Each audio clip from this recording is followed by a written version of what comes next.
Assalamualaikum warahmatullahi wabarakatuh. Salam sejahtera untuk kita semua. Mari kita berdoa sebelum kita memulai pembelajaran kita. Ya, bagi yang beragama Muslim, kita mulai dengan Bismillahirrahmanirrahim. Baik anak-anak ibu, dalam kondisi sekarang kita masih tetap berusaha menjaga protokol COVID ya nak ya. Makan makanan bergizi, istirahat yang cukup, olahraga yang teratur, ya, dan jika memang harus keluar, hindari kerumunan. Baik anak-anak ibu, kita lanjutkan pembelajaran kita masih di KD yang sama ya. Jadi untuk pertemuan kali ini, tujuan pembelajaran kita adalah kita dapat menentukan dan menganalisis ukuran pemusatan ya, tentunya pemusatan data ya nak ya. Pada pertemuan kali ini kita akan membahas tentang rata-rata atau yang dikenal dengan istilah MEAN. Berikutnya nilai tengah yang dikenal juga dengan nama median dan juga modus. Nah, kita masuk kepada yang pertama yaitu rata-rata. Pernah nggak kita mendengar pernyataan ini? Berapa rata-rata nilai ulangan statistika di kelasmu? Ya, ini nanti ya setelah kita ulangan statistik. Kalau bab sebelumnya, berapa rata-rata nilai ulangan dimensi 3 di kelasmu gitu ya. Nah, yang jelas tentang rata-rata ya. Berikutnya lagi, tinggi badan rata-rata siswa kelas 12 IPS 1 adalah 156 cm. Pernah mendengar pernyataan ini? Ya, mudah-mudahan pernah ya anak-anak ibu ya. Yang ketiga juga, berapa keuntungan rata-rata yang diperoleh petani sawit dalam 1 tahun? Yang keempat, berapa rata-rata jumlah kendaraan bermotor yang melintasi Jalan Jenderal Sudirman setiap menit? Ya, ibu kira sering dan juga dalam istilah sehari-hari juga kita sering mendengarkan kata rata-rata, bahkan mungkin juga kita sering mengucapkan kata-kata rata-rata ini gitu ya anak-anak ibu ya. Nah, apa itu rata-rata ya? Atau MEAN? MEAN merupakan salah satu ukuran untuk memberikan gambaran yang lebih jelas dan singkat tentang sekumpulan data. MEAN itu ada beberapa macam ya. Yang pertama rata-rata hitung, yang kedua rata-rata ukur, dan yang ketiga rata-rata harmonis ya. Bagaimana lambang rata-rata? Rata-rata hitung dilambangkan dengan X bar. X bar itu maksudnya ada X di atasnya, ada bar ataupun garis ya, ini garis atau mu ya, seperti ini ya. Itu lambang rata-rata. Ukuran rata-rata hitung itu ada 3 jenis ya. Yang pertama, rata-rata hitung data tunggal. Yang kedua, rata-rata hitung data berbobot. Yang ketiga, rata-rata hitung data berkelompok ya. Nah, nanti akan kita perhatikan contohnya ya. Nah, bagaimana rata-rata hitung data tunggal ya? Datanya tunggal. Ini juga sudah pernah kita pelajari sebelumnya. Tidak ada salahnya kalau kita ulang kembali. Nah, jika terdapat N buah data yang terdiri dari X1, X2, X3, dan seterusnya sampai Xn ya, sampai batas banyaknya data. Rata-rata hitung data tersebut dapat didefinisikan sebagai berikut.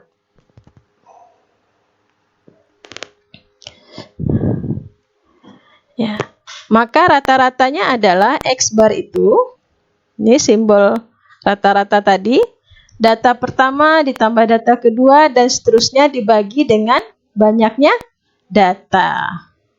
Ya, atau bisa juga ini kan tanda tambah ya, tambah itu merupakan bisa dilambangkan dengan sigma ya, sigma. I-nya datanya mulai dari 1 sampai data ke N ya. Ini simbol lebih ringkasnya karena nanti kalau 100 data kan dituliskan lambang seperti ini. Wah, banyak waktu kita habis ya nak ya. Atau bisa juga dilambangkan dengan seperti ini ya. X bar sama dengan sigma XI dibagi dengan N ya. Dimana jelas tentunya dalam benak kita sudah terpikir I ini nanti akan bergerak mulai data pertama itu sampai data terakhir. N itu adalah banyaknya data. Sigma XI itu jumlah data KI sampai data ke N. Nah, sekarang kita ambil contoh bagaimana cara menghitung rata-rata data tunggal. Misalnya ada 8 pohon ya di sebuah halaman. Tingginya ada 102, 107, 82, 103, 97, 111, 88, dan 94 cm. Carilah rata-rata ataupun mean dari tinggi pohon-pohon tersebut. Ya, sama dengan cara yang tadi. Ya, datanya ada 8. Yang ditanya itu rata-ratanya ataupun mean ya. Maka X barnya itu kita jumlahkan saja seluruh data ini dibagi dengan banyaknya data, dapat rata-rata tinggi pohon itu adalah 98 ya. Ini barangkali soal yang sudah juga sering kita kerjakan sebelumnya gitu ya, nah ketika di SMP. Ya, jadi rata-rata dari tinggi 8 pohon adalah 98 cm. Nah, rata-rata hitung data tunggal berbobot. Bagaimana? Untuk menyelesaikannya ya. Jika nilai n buah data adalah X1, X2, dan seterusnya sampai Xn, dan masing-masing frekuensinya adalah, dan punya frekuensi, F1, F2, dan sampai Fn, maka nilai rata-rata hitung sekumpulan data tersebut didefinisikan sebagai berikut. Ya, jadi frekuensinya dikalikan dengan besarnya data ya. Maka diperolehlah ini rata-ratanya, X barnya, ya.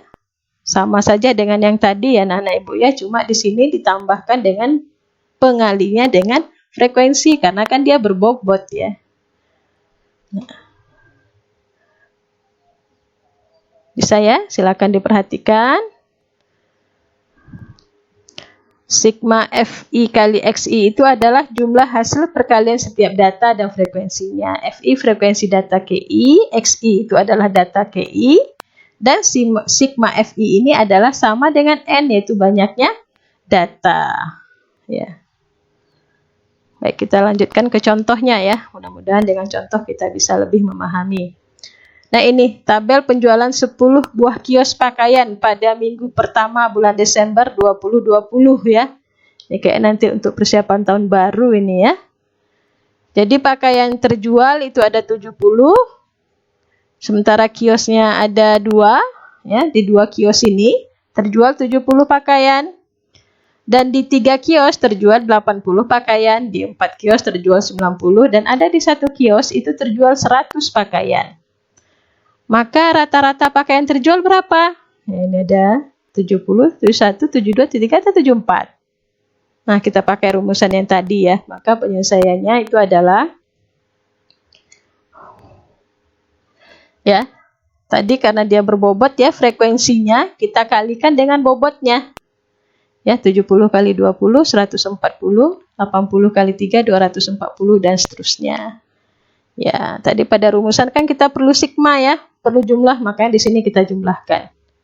Ya, baik sigma Fi kali Xi maupun sigma F-nya gitu ya, nak ya.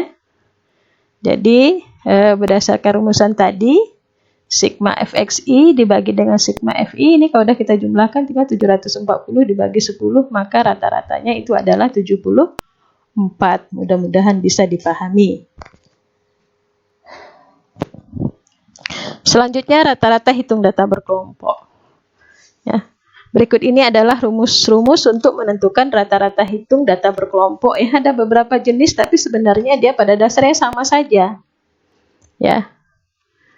Bisa dengan rumus sigma atau langsung ya, seperti yang tadi sudah ditampilkan di contoh yang awal. Bisa juga dengan rumus coding. Ya, dengan mengambil di sini ada codingnya, di sini ada X0-nya, nah ya. Dikali dengan interval. Dengan rataan sementara ya, dengan rataan sementara. Ya, di sini ada D istilah yang muncul ya, nak ya. Apa itu? Ya, penjelasannya ini. Xi itu adalah titik tengah. Titik tengah itu ya batas bawah data ditambah dengan batas atas data, kita bagi 2 ya. CI ini adalah kode titik tengah. Ya, nanti dengan pembahasan contoh soal akan lebih kita pahami. I itu interval kelas atau panjang kelas. X0 titik tengah pada frekuensi yang terbesar. Nanti kita lihat di mana frekuensi yang terbesar, maka titik tengah itulah yang merupakan X0. DI itu adalah XI dikurang X0. XI tadi apa? XI tadi titik tengah dikurang dengan X0. X0 itu apa? Titik tengah pada frekuensi kelas terbesar. Jadi DI itu XI dikurang X0. Ya.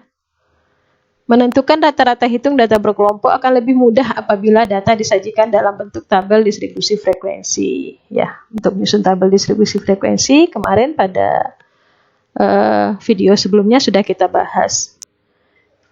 Nah, ini nanti masing-masing ada keistimewaannya nih, Nak ya. Nanti akan ada hal-hal yang mempermudah. Silakan nanti kita coba dengan menggunakan ketiga ini. Nanti untuk soal yang seperti apa nanti? Yang bagusnya kita gunakan dengan rumus sigma atau dengan rumus coding atau dengan rataan sementara ya. Silakan nanti dicoba untuk ketiga-tiganya. Nah, di video ini juga disajikan ya untuk ketiga-tiganya ini seperti apa gitu ya. Nah. Misalnya contoh soal, carilah mean dari tabel distribusi frekuensi berikut. Ya, ini ada data. Ya. Data ini enak ya. Ada berapa kelas ini? 1, 2, 3, 4, 5, 6, 7. Ya, ada 7 kelas ya, di mana kelas pertamanya itu berada antara 32 sampai 40 ya, frekuensinya 2 dan seterusnya. Nah, di sini kita mencoba mencari rata-ratanya ya. Nah, sekarang kalau kita menggunakan metode langsung. Metode langsung tadi, sigma FI XI dibagi dengan sigma FI ya. Wah, kayaknya ini lebih enak, lebih cepat gitu ya. Tapi nanti akan ada situasi tertentu yang menghendaki kita menggunakan cara kedua maupun yang ketiga. Nah, ini frekuensinya tadi memang sudah ada dari tabel yang kita susun. Titik tengahnya ini, titik tengahnya jangan lupa, titik tengah ini kan batas bawah kelas ditambah dengan batas atas kelas dibagi 2 ya, 32 ditambah 40 berapa? 72 dikali 36. Maaf, ini berarti 72 dibagi 2 sama dengan 36 ya Nak ya. Jadi nilai tengahnya adalah 36. Nilai tengah yang ini berapa? 41 ditambah 49 berapa? 90. 90 dibagi 2, 45. Ya, atau kemarin barangkali ada yang ingat gimana caranya ini biar cepat, tidak harus membagi 2? Ya, betul. Kita lihat ini intervalnya berapa ya. Ini intervalnya berapa? Ya, 9 ya. 9 berarti 36 tambah 9, 45. 45 tambah 9, 54. Dan seterusnya ya. Boleh juga dengan kita tambahkan, itu juga boleh. Misalnya ini 86 kurang 94 berapa? Maaf, 86 tambah 94 berapa? Ya, 180 bagi 2, 90. Terserah anak-anak ibu cara mana yang kita senangi. Nah, setelah bisa menentukan nilai titik tengah ini, kita kalikan frekuensi dikali dengan titik tengahnya. Ya, 2 dikali 36 berapa? 72. 3 dikali 45. Ya, 135 dan seterusnya. Dan ini kita jumlahkan, dapat hasilnya 2646. Frekuensinya totalnya 40. Maka rata-ratanya kalau menggunakan metode langsung, sigma ya, hasil jumlah ini FI kali XI dibagi dengan sigma atau hasil jumlah dari frekuensi ya. Ini dia. Sigma FI kali XI dibagi sigma FI 2646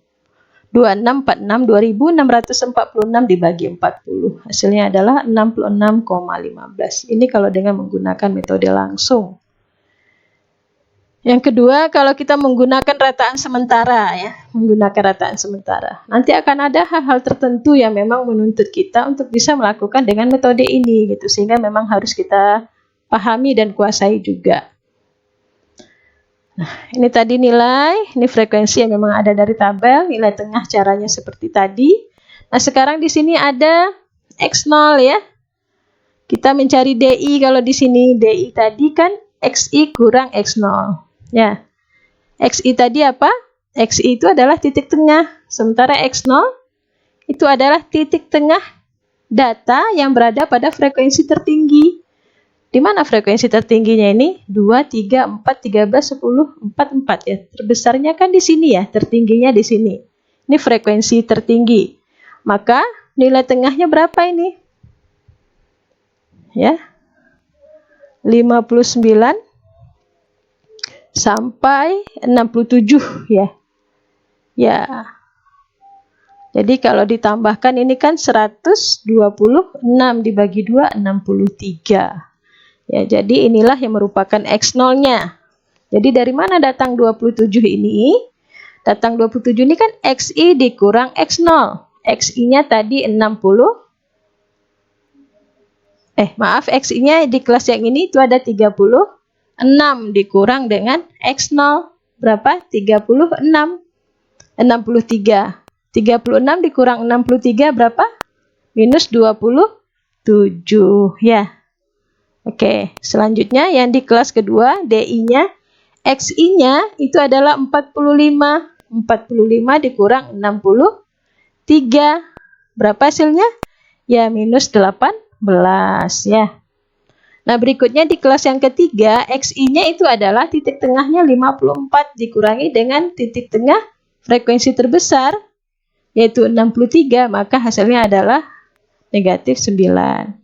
Untuk kelas ini ya XI-nya 63 dikurang 63 ya 0 dia ya nak ya. Dan berikutnya untuk kelas yang ke-5 ya, XI-nya adalah 72 dikurang dengan 63, maka DI-nya itu adalah 9. Untuk kelas yang ke-6, XI-nya itu adalah 81 dikurangi X0 titik tengah frekuensi terbesarnya, 81 kurang 63 itu adalah 18. Ya, berikutnya yang terakhir, kelas terakhir, XI-nya itu adalah 90 dikurangkan dengan X0 63 dapatlah 27. Nah, setelah ini apa lagi? Kan rumusan berikutnya adalah FI dikali DI. Frekuensi ya, 2 dikali dengan DI. DI-nya minus 27. Berarti berapa? Minus 54. 3 dikali minus 18, minus 54. 4 dikali minus 9, minus 36. 13 dikali 0, 0. 10 kali 9, 90. 4 kali 18, 72. 4 kali 27, 108. Ya. Sigma, ini kita jumlahkan semuanya dapat 126. Frekuensinya itu ada 40. Kita masukkan ke dalam rumusan rataan sementara ya, yang menggunakan ini rataan sementara ini, di mana di sini ada X0-nya ya, di sini tambah sigma FI DI per N ya. X0-nya tadi berapa? 63. FI kali DI sigmanya itu ada 126. N-nya ada 40. Kita peroleh rataan sementaranya adalah 66,15. Sama ya hasilnya dengan yang tadi ya. Tapi ini menjadi pemahaman kita karena memang nanti ada situasi soal yang menuntut seperti ini gitu ya nak ya. Nanti kita perhatikan soal-soal yang ada di buku juga.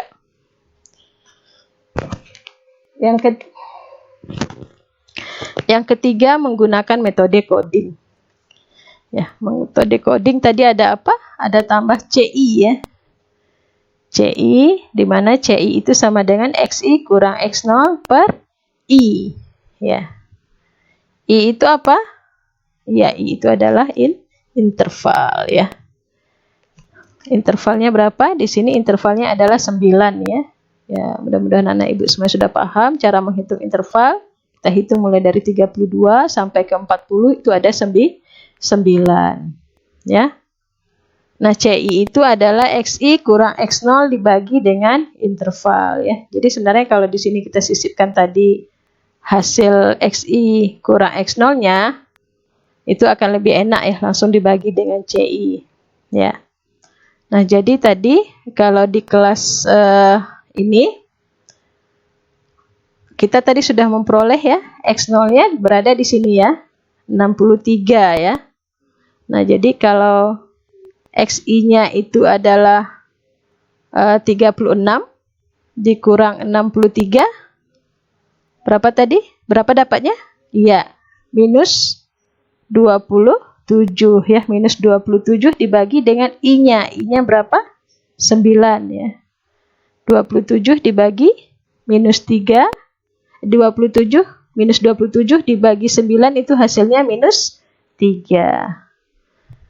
Nah, selanjutnya juga untuk yang interval kedua, 45 dikurang 63 itu berapa? Iya, minus 18. Minus 18 dibagi dengan 9 hasilnya minus 2 ya. Dan seterusnya ya dengan cara yang sama. Jadi kalau ada pada tabel sebelumnya tadi ya Ibu ya. Nah, yang ini tinggal dibagi dengan 9 ya, tinggal dibagi dengan 9 yang di tabel ini. Maka kita peroleh hasil seperti ini ya. Ya, dapat hasilnya ini. Jadi kita cari lagi FI dikali dengan CI ya. FI-nya berapa? Frekuensinya 2 dikali dengan CI-nya itu minus 3 dapat minus 6. Dan seterusnya, kembali kita jumlahkan totalnya itu adalah 14 ya. Ini 40 ya. Nah, sama kembali lagi seperti rumus yang tadi ya, X0 ditambah, cuma di sini tidak DI lagi. Tapi CI ya. CI kalau tadi kan rataan sementara tidak ada kali I, karena di sini sudah kita bagi I, di sini tentu datang pengali I, ya hasilnya sama. Nah, kalau memang soalnya tadi tidak membutuhkan hal yang seperti ini, ya cukuplah memang kita mencarinya langsung dengan rataan langsung tadi, ya. Tapi nanti akan ada hal-hal tertentu yang membutuhkan ini, sehingga memang hal ini perlu dipaparkan kepada anak-anak Ibu semua. Baik, itu masalah rata-rata. Anak-anak Ibu, kita lanjutkan ke bagian berikutnya, yaitu median. Median adalah nilai tengah dari kumpulan data yang tersusun secara teratur, ya, diurutkan menurut besarnya. Median membagi data menjadi dua bagian yang sama, sehingga median disebut juga ukuran letak. Median data tunggal, ya, kalau dia N-nya ganjil, maka yang merupakan mediannya adalah data ke N tambah 1 dibagi 2. Namun jika N-nya genap, atau jumlah data, banyaknya data itu genap, maka mediannya adalah setengah dikali data ke N per 2 ditambah dengan data ke N per 2 tambah 1. Sebagai contoh, ini ada beberapa bilangan. Ya, yang A, kita mencari mediannya. Yang pertama tetap kita urutkan datanya dulu ya. Kalau mau pakai kayak ini, datanya kan 9. 9 ditambah 1, itu 10 ya. 10 dibagi 2 sama dengan 5, maka datanya adalah data yang kelima. 1, 2, 3, 4, 5, yaitu 6 ya. Data yang kelima 6. Atau boleh juga, ini kan setelah diurutkan di tengahnya mana, kan tepat kalau kita bagi kan tepat di 6. Kalau nggak mau, bisa aja dengan cara seperti itu. Nah, data yang kedua ini adalah 12. 12 berarti dia genap. Ke N tambah 2-nya berarti 12 dibagi 2-nya data yang ke-6 ya, ditambah dengan data sesudahnya, tambah 1, berarti data yang ke-7. 7, 1, 2, 3, 4, 5, 6, 7. Berarti data yang ke-6 ditambah data ke-7 dibagi 2 ya. Maka diperoleh mediannya sama dengan 16. Itu kalau data tunggal. Nah, bagaimana dengan data berkelompok? Ya, nih. Median dari data berkelompok itu adalah LI. Apa itu LI ya? Nah, kemarin sudah ada kita bahas, cuma ini simbolnya aja yang baru muncul sekarang ya. LI sama tambah ya, N per 2 dikurang FI dibagi dengan FI. Ini ada yang besar, ini ada yang kecil ya nak ya. Dikali dengan P ya.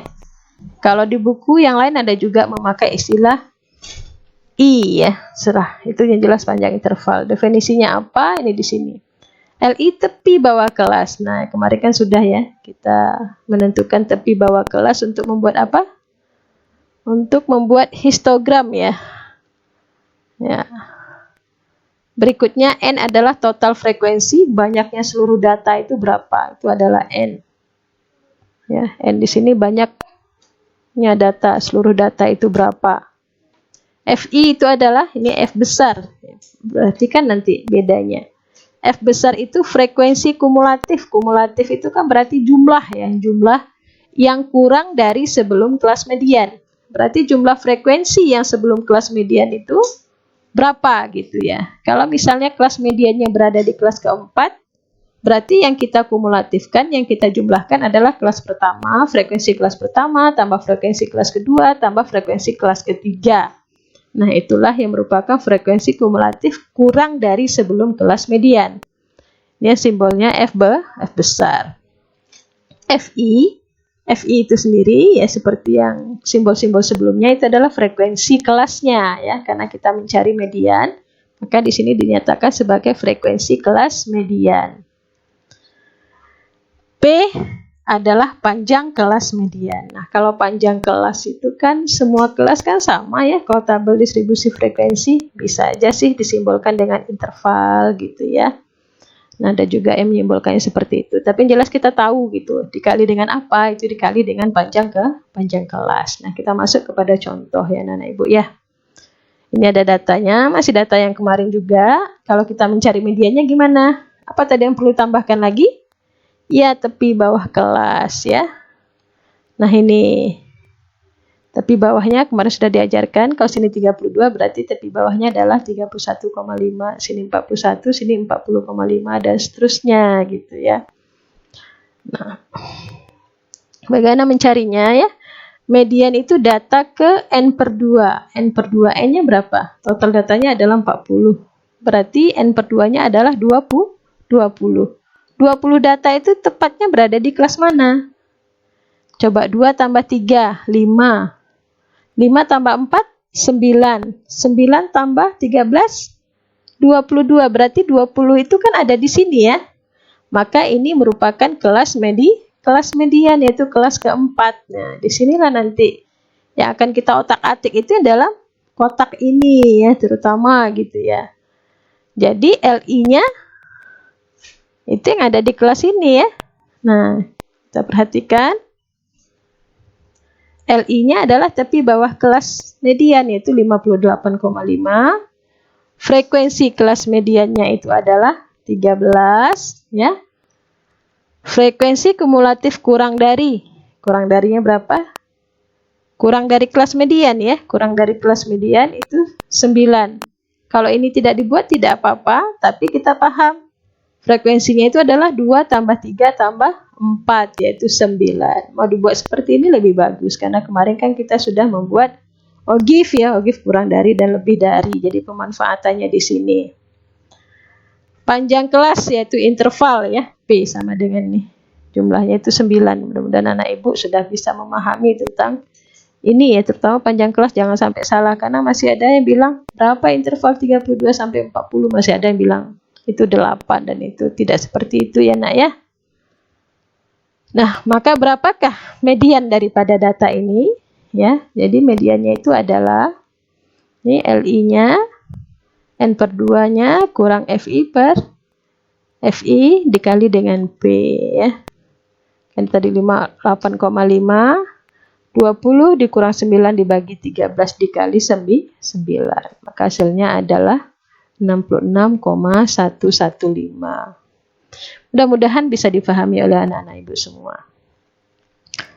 Baik, kita lanjutkan dengan modus ya. Modus itu apa? Mulai nilai yang sering muncul ya. Istilah modus ini juga sering yang kita pakai ya. Dengan arti kata, modus kayak itu. Dengan arti kata dia sering memunculkan perilaku itu sering gitu ya, dengan maksud dan tujuan tertentu ya. Nah, kalau di sini modus adalah nilai data yang paling sering muncul, yang paling banyak frekuensinya. Modus berguna untuk mengetahui tingkat seringnya terjadi suatu peristiwa. Serangkaian data mungkin memiliki 2 modus, ya. Dikenal dengan bimodal, memiliki 3 modus, trimodal atau lebih dari 2 atau multimodal, itu istilah ya. Nah, sekarang modus data tunggal. Ya. Ini tidak ibu perpanjang. Ya, karena di sini ini tidak perlu kita urutkan pun, tapi yang jelas ada data yang sering muncul gitu ya. Tapi kalau memang diurutkan malah lebih enak ya. Nah, maka di A ini yang paling sering muncul angka berapa? Ya, angka 7 gitu ya. Kalau di yang B ada 2 yang sama ya. Tapi dia dibandingkan yang lainnya dia lebih tinggi. Karena sini ada 2, maka modusnya adalah 6 dan 7. Ini data tunggal. Nah, bagaimana data berkelompok? Ya, untuk data berkelompok ya. agak lebih mudah sebenarnya ini dibandingkan dengan ini tadi, dengan median ya. LI ini sama ya. Kalau D ini itu selisih frekuensi dengan kelas sebelum, ini selisih frekuensi dengan kelas sesudah. Ya. Atau bisa juga seperti ini boleh ya, tapi lebih bagus yang di atas ini aja lah nak ya. Ya. Ini selisih frekuensi kelas KI dengan kelas sebelum, D2 dengan kelas setelahnya ya. P itu sama panjang kelas modus ya. Panjang kelas modus ya, namanya panjang kelas dalam satu tabel distribusi frekuensi kan sama semua ya. Kalau dia beda ya bukan tabel distribusi frekuensi namanya gitu. Nah, sekarang kita perhatikan contoh. Carilah modus dari distribusi frekuensi berikut. Berarti yang kita perlukan apa? Iya, yang kita perlukan tentunya adalah tepi bawah kelasnya, gitu ya. Tepi bawah kelas. Ya. Di sini ada kurang dari tepi bawah. Ini cara menentukannya sama dengan yang tadi. Ini sebenarnya kalau tidak ada juga tidak apa-apa, tapi kalau ada juga bagus ya, lebih mempermudah kita. Nah, kelas modusnya itu adalah yang frekuensinya 13 karena memang yang paling besar kan, yang paling besar ini.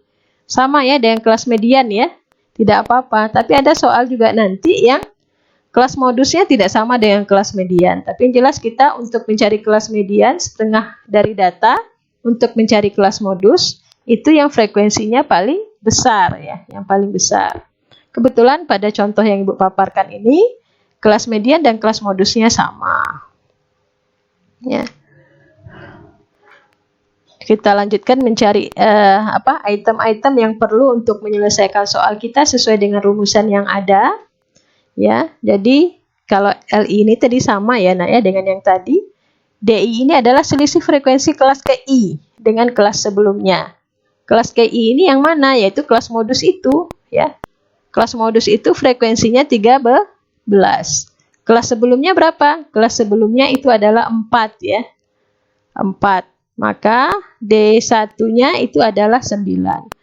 D2-nya ya, itu selisih frekuensi kelas modusnya atau kelas KI dengan kelas setelahnya. Jadi berapa? 13 dikurang 10 ya. Berapa? Yaitu 3. Nah, setelah dapat ini P-nya jelas ya, panjang kelasnya sama ya, yaitu 9.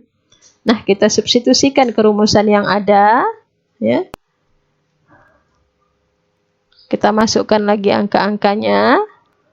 Maka kita perolehlah kelas modus daripada data ini itu adalah 65,25.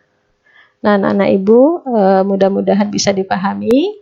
Jika ada hal-hal yang mau ditanyakan, boleh ditulis di chat YouTube ini ataupun juga bisa di chat di kelas kita ya di Kaizala. Ini saja barangkali yang ingin Ibu sampaikan. Mudah-mudahan bisa kita pahami. Ibu mohon maaf ya jika seandainya ada tadi beberapa kata-kata yang tidak sinkron dengan gambar barangkali gitu ya, atau agak kecepatan atau terlambat dan segala macamnya. Itu merupakan kekurangan Ibu. Ibu mohon maaf. Mudah-mudahan kedepannya kita bisa saling memperbaiki ya anak-anak Ibu ya. Billahi taufiq wal hidayah. Assalamualaikum warahmatullahi wabarakatuh. Salam sejahtera untuk kita semua.